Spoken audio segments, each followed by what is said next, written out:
I want to first express my deepest condolences to the C family. When my father told me about the passing of Steve, my heart immediately went to you three.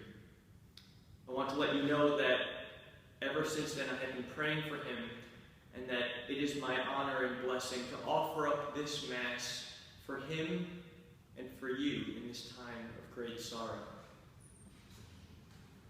But Uncle Willie, Aunt Milan, Melanie,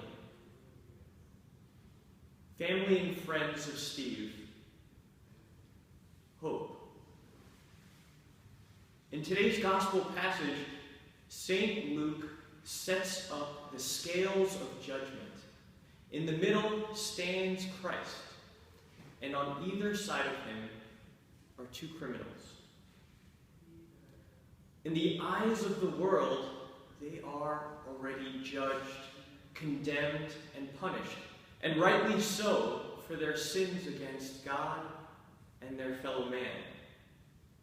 But Christ offers to them another opportunity, another chance to be redeemed in the eyes of God. Now, the first criminal, he's there crucified, hanging in the company of criminals, headed towards his death.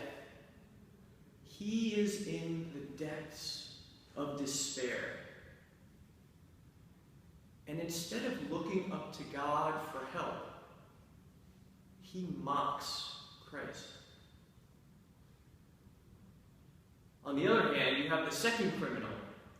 He likewise is crucified in the company of criminals and is headed towards his death. He very well could have despaired.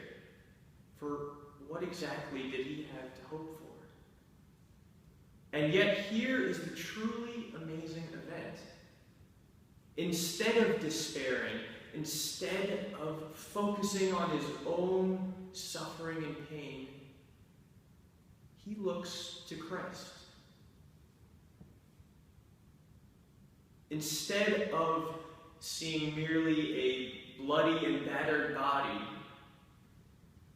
he's able to see who Christ truly is, the King of life. And instead of staying on the surface, this criminal is given the great gift to hope. He asks Jesus, "Remember me when you come into your kingdom." And in reply, Jesus doesn't say, "Sorry, you're a criminal, you're a sinner. You don't deserve my kingdom." No, I believe he has in mind the words of Ezekiel, who says, "I have no pleasure in the death of anyone. So turn and live." And this is exactly what the second criminal does. He turns to Christ and hopes for mercy. And in response, in return, Christ says, "This day you will be with me in paradise." Brothers and sisters, the Lord desires that we turn to him and live. But in order for that to happen, we must make a choice. We must decide either